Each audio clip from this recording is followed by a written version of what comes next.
इसी बीच चर्चा करने के लिए खास मेहमान भी जुड़ गए हैं। कांग्रेस से प्रदेश महामंत्री नवीन जोशी जी जुड़ गए हैं। बहुत स्वागत है नवीन जी टीवी 100 पर।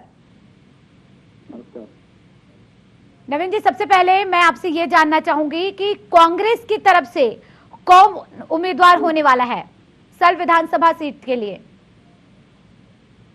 देखिए, कांग्रेस ने सल्ट विधानसभा के अंदर अपने चुनाव को लेकर पूरी तैयारी कर रखी है। कांग्रेस ने अभी 2 जनों का एक पर्यवेक्षक हमने 2 जने वहां पे भेजे हैं सल्ट विधानसभा के अंदर। निश्चित तौर पर सल्ट विधानसभा का चुनाव कांग्रेस के लिए बहुत महत्वपूर्ण चुनाव है, क्योंकि पिछले 4 सालों में प्रदेश के अंदर कोई भी काम नहीं हुआ। जनता, पूरे प्रदेश की जनता ये जानना चाह रही कि काम की शुरुआत कब होगी। देश के प्रधानमंत्री उत्तराखंड के अंदर आए, चुनाव से पहले उन्होंने उत्तराखंड की जनता से वादे किए कि अगर उत्तराखंड के अंदर हमारे डबल इंजन की अगर आपने सरकार बनाई तो हम यहाँ के युवाओं को रोजगार देंगे, यहाँ से हम पलायन को रोकेंगे, यहाँ हम उद्योग धंधे स्थापित करेंगे, यहाँ पे 4 धाम यात्रा को हम सुचारू रूप से शुरू करेंगे। कई मुद्दे इन्होंने प्रदेश की जनता के साथ किया, लेकिन पिछले 4 सालों के अंदर डबल इंजन की सरकार तो उत्तराखंड की जनता ने बना दी, लेकिन इनका इंजन आज तक स्टार्ट नहीं हो पाया।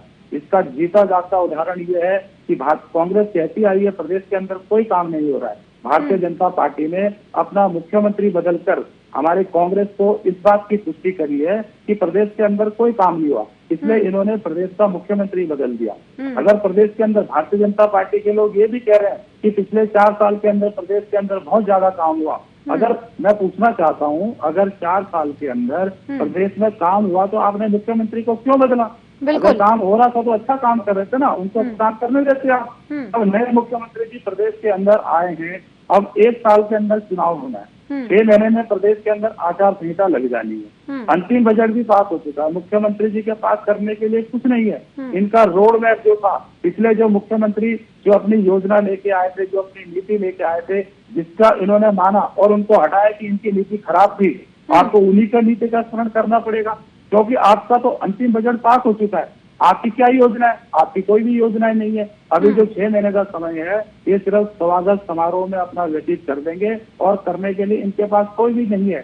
सल्ट विधानसभा का चुनाव निश्चित तौर पर कांग्रेस के लिए एक महत्वपूर्ण चुनाव है और ये सल्ट विधानसभा का उपचुनाव कांग्रेस निश्चित तौर से जीतने जा रही है और हमारे कांग्रेस के सभी साथी एकजुटता के साथ सल्ट विधानसभा के अंदर लगे हुए हैं। और ये कांग्रेस 2 तारीख को, जब 2 मई को रिजल्ट आएगा सल्ट विधानसभा का, तो ये जो सीट है कांग्रेस की झोली में जाएगी। इसी बीच चर्चा करने के लिए बीजेपी नेता सुभाष बर्तवाल जी जुड़ गए हैं। बहुत स्वागत है बर्तवाल जी टीवी 100 पर। धन्यवाद आपका। सुभाष जी, जिस तरीके से सल्ट उपचुनाव होने हैं विधानसभा के, ऐसे में उम्मीदवार कौन होगा आपकी तरफ से? नहीं, उम्मीदवार मैं नहीं बताऊंगा। पार्लियामेंट्री कमेटी हमारे यहाँ एक निश्चित प्रक्रिया है, भारतीय जनता पार्टी में है, और उस प्रक्रिया के तहत राज्य पार्लियामेंट्री कमेटी जो है उस पर विचार करती है, सेंट्रल पार्लियामेंट्री कमेटी को जाता है और उसके बाद उसका नाम तय होता है, पब्लिश होता है। तो उस पर काम चल रहा है और जल्दी ही जो है आपके बीच में क्लियर हो जाएगा कि कौन सल्ट से भारतीय जनता पार्टी का प्रत्याशी होगा। बिल्कुल, लेकिन बर्तवाल जी, ये भी कहा जा रहा है कि मुख्यमंत्री तीरथ सिंह रावत को यहाँ से टिकट देना चाहिए। क्या लग रहा है आपको अगर यहाँ से टिकट दिया जाता है? क्योंकि कांग्रेस के पूर्व प्रदेश अध्यक्ष किशोर उपाध्याय ये कह रहे हैं कि अगर तीरथ सिंह रावत को सल्ट उपचुनाव के लिए अगर उन्हें वहां पर उम्मीदवार बनाया जाता है तो फिर हरीश रावत को उनके सामने खड़ा किया जाए। बहुत अच्छी बात है। हरीश रावत क्या, वो राहुल गांधी को ले आए, सोनिया जी को ले आए, हम तो कह रहे हैं उनको। लेकिन देखिए, तीरथ सिंह रावत जी मुख्यमंत्री हैं पूरे प्रदेश के, उनका जो है डंका बजता है। वो पहले जो एमएलसी रहे, उत्तराखंड के अंदर मंत्री रहे, बाद में सांसद रहे, अब वो मुख्यमंत्री हैं, कीर्तिवान हैं, यशवान हैं, गुणकारी हैं, रिजल्ट देने वाले हैं, कार्यकर्ता को पहचानते हैं, जनता को पहचानते हैं, उनका मान है, सम्मान है, जनता के बीच में सहृदय स्पर्शी हैं, बहुत आसानी से लोगों के बीच घुलते मिलते हैं, उनकी समस्याओं को एड्रेस करते हैं। इसलिए मैं समझता हूं कि वो कहीं से भी लड़े, वो सल्ट से लड़े या किसी अन्य सीट से लड़े, बड़े बहुमत के साथ जीत कर जो है आएंगे। और मैं समझता हूँ हमारे मित्रों को चिंतित होने की आवश्यकता नहीं है। तो क्या समझाया है यहाँ पर सहानुभूति का कार्ड खेल सकती है बीजेपी? नवीन जी नहीं देखिए, ये तो पार्टी को ही तय करना है। देखिए बरतवाल जी आपके पास लौटेंगे उसमें जो है कोई कार्यक्रम भारतीय जनता पार्टी छोटा कार्य करता है। बरतवाल जी जरा आप शांत हो जाइए। बरतवाल जी आपके पास लौटेंगे, सवाल मेरा नवीन जी से था। जी देखिए, भारतीय जनता पार्टी के पास करने के लिए कुछ नहीं है। पिछले 4 सालों में जो प्रदेश के अंदर इनकी नकारा सरकार ने प्रदेश की जनता को गुमराह करने का काम किया, जो इन्होंने जुमले प्रदेश के अंदर छोड़े थे, आज जनता आस लगा के बैठी कि भाई जो आपने जो मुद्दे प्रदेश के अंदर लेके आए थे उनका क्या हुआ। और वो मुद्दे कुछ नहीं हुए। मुख्यमंत्री का चेहरा इन्होंने बदलकर हमारी बात की पुष्टि करी है कि पिछले 4 साल के अंदर प्रदेश के अंदर कोई भी काम नहीं हुआ। इस बात की एक तीरथ सिंह रावत जी जो नए मुख्यमंत्री बने हैं, उनमें उनका स्वागत भी करता हूं। उन्होंने माना कि प्रदेश के अंदर 4 साल के अंदर कोई भी काम नहीं। उन्होंने माना, इसलिए 18 तारीख को जो इनके 4 साल पूरे हो रहे थे, जो पूरे प्रदेश के अंदर जश्न मनाना चाह रहे थे, ये जश्न को मुख्यमंत्री जी ने रोका। मैं इसके लिए बधाई भी देता हूँ। तो उन्होंने इस बात की हमारी कही है कि प्रदेश के अंदर कोई भी काम नहीं हुआ। आज कई मुद्दे, क्योंकि मुख्यमंत्री जी का अंतिम बजट, एक किसी भी प्रदेश का कोई मुख्यमंत्री होता है तो उसकी एक अपनी रोड मैप होता है, एक नीति होती है कि मैं आने वाले समय में ये काम, ये मुद्दे, उद्योग के लिए मैं इतना बजट लाऊंगा, मैं रोजगार के लिए इतना बजट लाऊंगा, और मैं यहाँ से पलायन रोकने के लिए इतना बजट लेके आऊंगा, मैं खून के लिए इतना बजट लेकर। वो सारे बजट जो होता है वो मुख्यमंत्री की एक नीति तय करता है कि आने वाले समय में वो क्या क्या काम प्रदेश की जनता के अंदर करना चाहते हैं और उनकी क्या नीति है। क्योंकि अंतिम बजट यहाँ पे पास हो चुका है। मैं पहले भी कह चुका हूँ कि एक मुख्यमंत्री की गाइड होती है, नीति होती है कि मैं प्रदेश के विकास के लिए मैं काम करूंगा तो मैं बजट करूंगा। बजट जो पास होगा तो इसमें नीति इनकी बनाई जाती है। अब बजट ऑलरेडी इसका पास हो चुका है। अब ये बजट इनका पास हो चुका है तो जो पिछले जो मुख्यमंत्री थे जिनको हटाया गया, इसलिए हटाया गया कि प्रदेश के अंदर कोई काम नहीं हो रहा। जो उन्होंने बजट पास किया उस बजट को उन्होंने आगे चलाना है। करने के लिए इनके पास तो कुछ नहीं है। ये तो ये दूसरा बजट लेके आते, दूसरा बजट ये लेके आ नहीं सकते। अब ये जो बजट इनका है, इसी बजट में उनको काम चलाना पड़ेगा। और हम तो कहते हैं संघ विधानसभा की बात है तो कांग्रेस की मुख्यमंत्री जी को चुनौती है, क्योंकि आप एमपी हैं, आपने अपनी सीट छोड़नी है। प्रदेश के अंदर 2-2 चुनाव का बोझ प्रदेश की जनता नहीं झेल सकती है। तो मुख्यमंत्री जी आप सल्ट विधानसभा में आइए और सल्ट विधानसभा में देखिए ना कि आपने जमीन में क्या काम किया और आपकी हकीकत क्या है। सल्ट विधानसभा की जनता आपको दिखाएगी कि पिछले 4 सालों में आपने प्रदेश को किस दिशा में आपने धकेल दिया। प्रदेश के अंदर कोई भी काम नहीं हुआ। ये मुख्यमंत्री जो पहले जो मुख्यमंत्री थे और ये जो नए वाले मुख्यमंत्री है, ना उन्होंने कोई काम किया, ना इन मुख्यमंत्री जी के पास अगला कोई काम करने के लिए। बरतवाल जी जवाब दीजिएगा, कोई काम नहीं किया गया है। जी नवीन जी की तरफ से आरोप लगाया जा रहा है। देखो, इन्होंने तो इतने काम किए थे हरीश रावत जी ने कि इतने काम किए कि हरिद्वार में चुनाव लड़े, वहाँ से भी हार गए।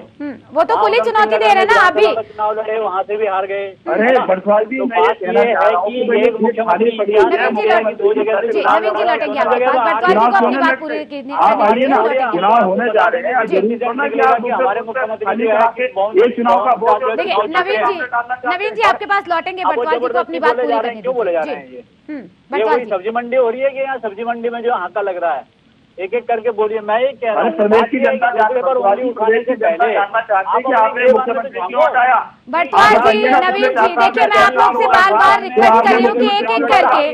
नवीन जी आपके पास लौटूंगी मैं, बरतवाल जी को बात पूरी करने दीजिए। पूजा जी उत्तराखंड की जनता जानना चाहती है कि आपने उत्तराखंड का मुख्यमंत्री क्यों बदला। जवाब तो ले रहे हैं ना नवीन जी, जवाब तो लेने दीजिए। बरतवाल जी अपनी बात तो रखें। जी बरतवाल जी, हाई कोर्ट ने बोला था मुख्यमंत्री जी पे भ्रष्टाचार के आरोप है, सीबीआई इन पे FIR दर्ज करे। इनका भ्रष्टाचार के आरोप से पिछले 4 साल में प्रदेश की जनता को इन्होंने गुमराह बनाने का काम किया। देश के प्रधानमंत्री जी आए थे और यहाँ के लोगों को कहा था कि हमारे डबल इंजन की सरकार बनाइए तो हम प्रदेश का चौमुखी विकास करेंगे। विकास देखा हमने 4 साल के अंदर क्या हुआ। प्रदेश के मुख्यमंत्री जी को कोरोना हो गया। प्रदेश की स्वास्थ्य सेवाएं आप देखिए, मुख्यमंत्री जी जो एक प्रदेश का सबसे मुखिया होता है उसको यहाँ पे इलाज नहीं मिला। अपना इलाज कराने के लिए उनको दिल्ली जाना पड़ा। बड़ी शर्म की बात है। प्रदेश के अंदर तो इस प्रकार की सरकार चलेगी तो यहाँ की आम जनता का क्या होगा। प्रदेश की जनता जानना चाहती है। बरतवाल जी आप बताइए कि प्रदेश की जनता को कि आपने मुख्यमंत्री का चेहरा क्यों बदला। अगर अच्छा काम हो रहा था तो अब तो आप कहते हैं, भाजपा के नेता कह रहे हैं प्रदेश में अच्छा काम हुआ, तो अच्छा काम हो तो आपने हटाया क्यों। 2-2 चुनाव का बोझ आपने प्रदेश की जनता के अंदर क्यों डाला। ये खर्चा कौन मेहनत करेगा। जैसे कोरोना के समय में प्रदेश वैसे धरातल में जा रहा, प्रदेश में कोई विकास नहीं हुआ, कोई यहाँ पे उद्योग धंधे लोगों के पास नहीं है। जिससे जो बाहर के लोग कोविड के समय पे जो काम कर रहे थे सब उत्तराखंड के अंदर आए। पलायन नीति ये बना रहे, पलायन आयोग उन्होंने बनाया, पलायन आयोग का दरवाजा तक आज तक नहीं खुला। कितने पलायन आपने प्रदेश के अंदर अभी रोका, आप हमें बताइए। चलिए ठीक है, जवाब तो ले लेने दीजिए नवीन जी। ठीक है नवीन जी, आपके पास आएंगे। बर्तवाल जी, चलिए बर्तवाल जी से संपर्क टूट गया है, दोबारा संपर्क करने की कोशिश करेंगे। लेकिन नवीन जी, जिस तरीके से आपने सवाल उठाए हैं, लेकिन जो पूर्व अध्यक्ष की तरफ से कहा गया है, आपकी पार्टी के जो पूर्व प्रदेश अध्यक्ष हैं, अगर मान लीजिए कि तीरथ सिंह रावत को सल्ट विधानसभा से उम्मीदवार बनाया जाता है उपचुनाव के लिए, तो क्या हरीश रावत कांग्रेस का चेहरा होंगे सल्ट विधानसभा से? देखिए, सल्ट विधानसभा के अंदर अगर हमारा कोई भी कार्यकर्ता लड़ ले, जमीनी स्तर से कोई कार्यकर्ता लड़ ले, कोई बड़ा कार्यकर्ता लड़ ले, कांग्रेस की जीत सल्ट विधानसभा के अंदर निश्चित है। 2 मई को जब रिजल्ट निकलेगा तो ये भारतीय जनता पार्टी के लोग देखेंगे किस प्रकार से यहाँ की जनता से इनका ये सरकार अपना विश्वास खो चुकी है। अभी आप कह रहे थे कि बटवाल जी का संपर्क टूट गया, उन्होंने फोन काट दिया क्योंकि उनको कहने के लिए कुछ है नहीं। भारतीय जनता पार्टी के किसी भी नेता को आप बुलाइए, मेरे साथ यहाँ डिबेट में बैठे, वो बोले कि प्रदेश के अंदर मैंने ये काम किया, मेरे से बात करें ये लोग। प्रदेश के अंदर तो कोई काम ही नहीं हो। आज पूरे प्रदेश के लोग कोई हड़ताल पे हैं, कोई धरना दे रहे हैं, कोई प्रदर्शन कर रहे हैं, किसी का कोई काम नहीं हो रहा। स्वास्थ्य सेवाओं का इतना बुरा हाल है। अभी ये कुंभ की बात कर रहे थे, कुंभ पहले 4 महीने का हुआ करता था पूजा जी, इन्होंने कुंभ की समय अवधि घटाकर 1 माह कर दी। कुंभ जो है हमारे पूरे विश्व के लोगों की, करोड़ों लोगों की आस्था का प्रतीक है। कुंभ यहाँ होता है तो विश्व से लोग यहाँ पर आते हैं। अभी कभी कहते हैं भारत सरकार की कोविड की जो गाइडलाइन है हम उसको फॉलो करेंगे, कभी कहते हैं कि हमने जो पहले नियम बनाए थे उनको हमने सब खत्म कर दिए। आज अन्य प्रदेशों से अगर जो लोग आते हैं, हम कहते हैं कि मुख्यमंत्री जी ने सबके लिए दरवाजे खोल दिए हैं, अच्छी बात है, आपने सबके लिए दरवाजे खोल दिए, लेकिन कम से कम आप हमें ये तो बताइए कि कोरोना को रोकथाम के लिए आपने प्रदेश के अंदर क्या नीति बनाई है। जो यहाँ पे यात्री आ रहा है, क्या उसकी आप टेस्ट करेंगे उसका, या उसके इलाज की कोई समुचित व्यवस्था प्रदेश के अंदर है? मैं समझता हूँ इलाज की तो कोई समुचित व्यवस्था प्रदेश के अंदर होने की बात ही नहीं हो सकती। जो मुख्यमंत्री जी यहाँ पे जिनको हटाया गया है उनको खुद कोरोना हो गया था, उनको खुद प्रदेश के अंदर इलाज नहीं मिला तो उनको दिल्ली जाकर इलाज कराना पड़ा। तो ये सारे कई ऐसे मुद्दे हैं जो प्रदेश की जनता जानना चाहती है कि भाई आपने मुख्यमंत्री बदल दिया, नए मुख्यमंत्री जी आप आए हो तो आपकी क्या नीति, कम से कम आप बताइए तो सही। आप सिर्फ कभी कहते हैं कि नरेंद्र मोदी जी भगवान राम का अवतार है, कभी इनके विधायक जो आज मंत्री बन चुके हैं वो मोदी चालीसा का गुणगान करते हैं। अरे अगर आप नरेंद्र मोदी जी को भगवान मानते हैं तो भगवान श्री राम की फोटो अपने घर से हटा लीजिए, मोदी की फोटो आप लगाइए। मोदी जी अगर इतना भगवान होते तो देश के अंदर लाखों लोगों ने जो अपनी जान गंवाई है तो कम से कम उनकी जान को तो रोकते आप। ये देश के प्रधानमंत्री और पूर्व मुख्यमंत्री, वर्तमान मुख्यमंत्री, भाजपा के सारे नेता ये सिर्फ जुमलों में विश्वास करते हैं। ये चुनाव के टाइम पे आते हैं और एक जुमला छोड़ देते हैं और पूरे 5 साल उसमें राजनीति करते हैं, क्योंकि हमारी भोली भाली जनता, प्रदेश की जनता है, वो उन्होंने विश्वास किया इनसे। इन्होंने पहले कहा था 15 लाख रुपए आपके खाते में आएंगे, अभी तक तो हमारे पास 15 पैसे भी हमारे अकाउंट में नहीं आए। इन्होंने कहा था लेकिन नवीन जी लेके आएंगे जी, लेकिन नवीन जी 95,000 से ज्यादा वोटर्स हैं यहाँ पर, चाहे महिला वोटर्स की बात कर ली जाए या फिर पुरुष वोटर्स की। आखिर क्या वजह रही होगी कि जब पिछली बार चुनाव हुए तो 44,000 से ज्यादा ही वोटर्स जो मतदान करने के लिए आगे आए? ऐसी क्या वजह रही होगी? आपको क्या लग रहा है कि मतदान करने के लिए आगे नहीं आए? पूजा जी, मैं ये कहना चाहता हूँ कि देश के प्रधानमंत्री उत्तराखंड के अंदर आए तो उन्होंने तो जुमला छोड़ा ना, मैं यहाँ से रोजगार दूंगा, मैं यहाँ से पलायन रोकूंगा, उद्योग धंधे स्थापित करूंगा, ऐसे कई उन्होंने जुमले छोड़े प्रदेश की जनता के अंदर।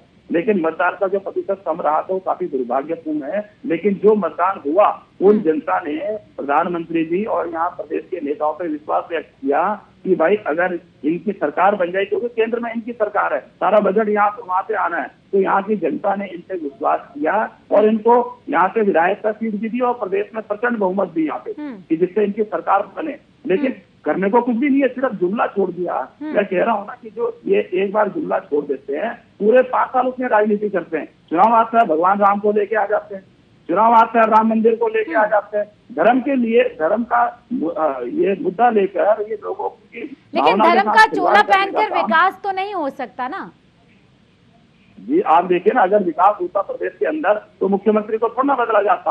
और नंद प्रयाग की आप बात देख लीजिए, वहाँ पे रोड चौड़ीकरण के लिए हमारी माताएं बहनें वहाँ बैठी हुई थी कि रोड को चौड़ा कर दिया जाए, उसकी मांग तो बैठे थे। लेकिन यहाँ पूर्व मुख्यमंत्री के लोगों ने लाठीचार्ज करवा दिया। हमारे कई उत्तराखंड आंदोलन के हमारे साथी उसमें भाग कर रहे थे, हमारे कांग्रेस के भी कई साथी सम्मिलित थे उसमें, लाठीचार्ज उन्होंने कर दिया। अरे आप ये बताइए ना कि अगर इसी बीच ठीक है नवीन जी आपके पास लौटेंगे। इसी बीच बीजेपी प्रवक्ता कमलेश उनियाल जी जुड़ गए हैं। बहुत स्वागत है आपका टीवी 100 पर। धन्यवाद मैडम। कमलेश जी, जिस तरीके से उपचुनाव की घोषणा हो चुकी है, क्या लग रहा है उपचुनाव में जीत हासिल होगी आपको? 1001%। कांग्रेस कह रही है कि वो जीतने वाले हैं और आप कह रहे हैं आप जीतने वाले हैं। क्या कुछ मुद्दे लेकर जाएंगे? क्या कुछ विकास कार्य किए गए हैं जो लेकर जाएंगे आप सल्ट की जनता के बीच? भारतीय जनता पार्टी ने अपने त्रिवेंद्र सरकार के 4 साल के कार्यकाल में जितनी भी जनता के भलाई के लिए, जनता के विश्वास के साथ जनता के लिए जो कार्य किए हैं, उन कार्यों को लेकर के हमारी जो डबल इंजन की सरकार है, चाहे केंद्र सरकार द्वारा किए गए कार्य या हमारे प्रदेश में प्रत्येक व्यक्ति को, प्रदेश पूरे भारत में पहला ऐसा प्रदेश है जिसमें प्रत्येक व्यक्ति को 5 लाख रुपए अपने आयुष्मान योजना, बीमा योजना के तहत दिया जा रहा है। क्या वाकई में आपको लग रहा है कि स्वास्थ्य सेवाएं यहाँ पर बेहतर हैं? पहली बार 1100 इनके कार्यकाल से अगर कांग्रेस की अगर हम बात करें तो पहली बार करीबन 1185 डॉक्टरों को पहाड़ त्रिवेंद्र सरकार के कार्यकाल के दौरान चढ़ाया गया था। और उसके अलावा कि जो लोग नहीं पाए गए, तो पहली बार ये सरकार है जिसने इनके खिलाफ कार्रवाई भी की गई थी। और जो हमारी जीरो टॉलरेंस की सरकार चली आ रही है, पूरे हिंदुस्तान के अंदर पहले मुख्यमंत्री है जिनको अपने प्रदेश के अंदर इलाज नहीं मिला। इलाज के लिए जब इनको कोरोना हो गया तो दिल्ली के अंदर इनको एडमिट, बताइए क्यों दिल्ली जाना पड़ा था त्रिवेंद्र सिंह रावत को? कौन सी सेवाओं की बात कर रही है बताइए।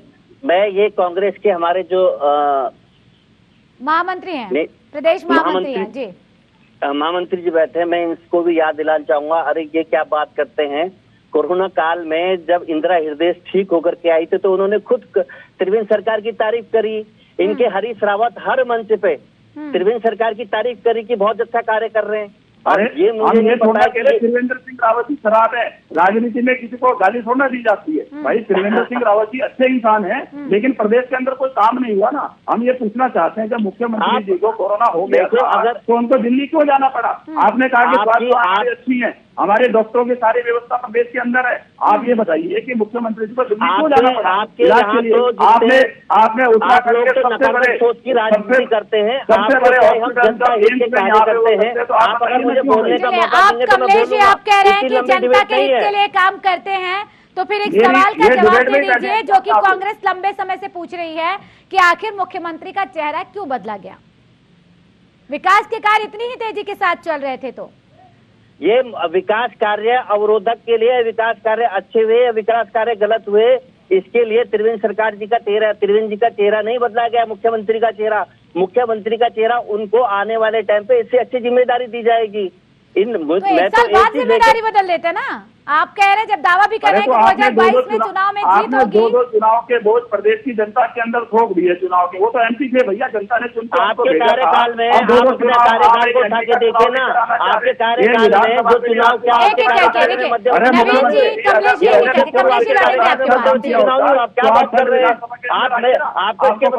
कमलेश जी आपके पास आएंगे, नवीन जी को बात पूरी करने दीजिए जी, उसके बाद आपके पास लौटते हैं जी। नवीन जी कम शब्दों में बात। जनता पूछ रही है, आपने जनता पूछ रही है कि जो आपने प्रधानमंत्री जी प्रदेश के अंदर आए थे, उन्होंने कहा था कि हम यहाँ काला धन लाएंगे, यहाँ के जो बेरोजगार युवक है उनको हम रोजगार देंगे, यहाँ हम महंगाई को मिटाएंगे, यहाँ पे हम पलायन को रोकेंगे। कमलेश जी ये बताइए, रोजगार देने के लिए और पलायन रोकने के लिए क्या कुछ किया गया? सारे मुद्दे हैं हमारे। ठीक है, आप जवाब भी लेते हैं। नवीन जी आपको नवीन जी सुन तो लीजिए, कमलेश जी की बात तो सुन लीजिए जी। कमलेश बात तो सुन लीजिए प्रभु। नवीन जी देखिए, सुन तो लीजिए नवीन जी, देखिए ऐसे चर्चा कैसे होगी? सुन लीजिए प्रभु जी, सुनने का मादा भी रखिए, कमलेश जी का मादा भी रखिए जी। ठीक है, आप जहाँ तक रोजगार की बात कर रहे हैं, सुनिए, अब सुनिए ना नवीन जी सुन तो लीजिए, वो जवाब दे रहे हैं। आप रोजगार की जहाँ तक बात कर रहे हैं तो त्रिवेंद्र सरकार के कार्यकाल में हमने 11 लाख युवाओं को रोजगार दिया गया है और स्थायी रूप से आज जहाँ तक स्वरोजगार के अंतर्गत स्टे होम योजना के तहत पहाड़ी क्षेत्रों में 28% सब्सिडी और तराई क्षेत्रों में 25% सब्सिडी दी गई है केंद्र सरकार के कार्यकाल के दौरान। उसके अलावा स्वरोजगार के अगर अंतर्गत हम लोग बात करते हैं, नवीन जी, कमलेश जी, अगर आप लोग ऐसे ही बोलेंगे तो फिर चर्चा समय की बहुत के लिए युवाओं को समय की कमी है। देखिए नवीन जी, बात पूरी होने दीजिए कमलेश जी की, उसके बाद आपके पास आती हूँ मैं। कमलेश जी, जो स्वरोजगार की अगर हम लोग बात करते हैं तो वो चाहे वैकल्पिक ऊर्जा के क्षेत्र में हम लोग बात करते हैं, वैकल्पिक ऊर्जा के क्षेत्र में 25 किलोवाट की क्षमता से लेकर के आपके 1000 किलोवाट की क्षमता के सौर प्लांट के लिए जो युवाओं को प्रोत्साहित किया गया और उसमें जो सब्सिडी दी गई स्टे होम के अंतर्गत, आप देखे ना पलायन क्यों नहीं रोक पाए आप लोग, ये बताइए पलायन क्यों नहीं रोक पा रहे? अरे पलायन आयोग हमने बनाया, हम पलायन की स्थिति में आप ये देखे ना कोरोना काल में जो 2.5 लाख क्या पलायन आयोग बना देने से पलायन रुक जाएगा? रोजगार के अंतर्गत रोजगार दिया त्रिवेंद्र सरकार ने और आने वाले टाइम पे आप अगर हम लोग रोजगार के अगर आंकड़े अगर पहले भी मैंने कई बार रखे थे आपके संज्ञान में, मैं फिर पुनः लाना चाहता हूँ। उसके अंतर्गत करीब 1,85,000 हमने जो अपने प्राइवेट सेक्टर है, क्योंकि प्राइवेट सेक्टर के अंतर्गत जो अटल बिहारी वाजपेयी जी के कार्यकाल के टाइम पे ही जो यहाँ पे उद्योग लगाए गए थे, उन उद्योग में सब्सिडी देने का मुख्य कारण ये था कि स्थानीय रोजगार में जो लोग रोजगार देंगे उनको 70% सब्सिडी दी जाएगी। उसी अंतर्गत रोजगार का पार्ट है। उसके अलावा मनरेगा के अंदर जो अगर बढ़ाए हैं ना, ये अटल बिहारी के समय पे लगे ना नरेंद्र मोदी के समय पे लगे, ये नरेंद्र तिवारी के समय में प्रदेश के अंदर उद्योग मैं सब्सिडी देने की बात कर रहा हूँ। मैं सब्सिडी देने की बात कह रहे हैं। आपके देखिए हमारा उद्देश्य उस समय मैं सब्सिडी बढ़ाने की बात कर रहा हूँ। सब्सिडी इसलिए बढ़ाई गई थी ताकि 70% युवाओं को रोजगार मिले। उसी के आज प्राइवेट सेक्टर के अंतर्गत आज 2.5 लाख सब्सिडी इसलिए बढ़ाई गई थी कि युवाओं को रोजगार मिले, लेकिन क्या वाकई में युवाओं को रोजगार मिल पाया है? रोजगार कमलेश जी, अरे ये अगर रोजगार मिल पाया होता, क्या सिर्फ कोरोना के बहाने की बात कर रहा हूँ? करीबन 16,000 हमने स्थायी नौकरियां दी हैं अपने कार्यकाल में। अरे प्राइवेट सेक्टर कितने खाली है? ठीक है, आपने कहा कि आपने लाखों नौकरियां दे दी। कमलेश जी, ठीक है, नवीन जी आ रहे हैं आपके पास। कमलेश जी, आपने कहा कि लाखों नौकरियां दे दी, पद कितने खाली हैं जरा बताइएगा।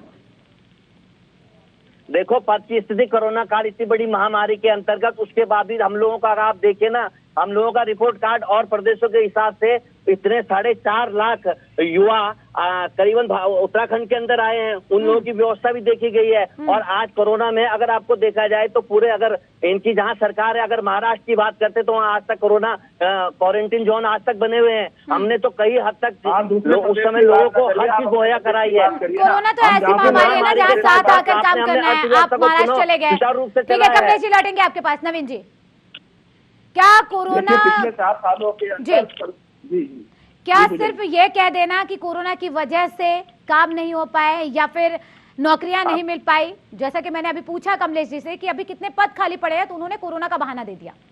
मैं बहाना नहीं कर रहा हूँ, आप मेरी बात सुनेंगे। मैं ये कह रहा हूँ, कमलेश जी लौटेंगे आपके पास, समय की थोड़ी सी कमी है। नवीन जी, कम शब्दों में अपनी बात पूरी कीजिएगा जी। देखिए, पिछले 4 सालों के अंदर प्रदेश के अंदर कोई भी काम नहीं हुआ। इन्होंने मुख्यमंत्री बदलकर हमारी बात की पुष्टि करी है। प्रदेश की जनता सबसे पहले ये जानना चाहती है कि आपने मुख्यमंत्री क्यों बदला, और जो आपने प्रदेश की जनता के साथ जो वादे किए थे, वो कह रहे हैं कि मुख्यमंत्री का चेहरा इसलिए बदला गया है कि विकास के काम और तेजी के साथ हो सके।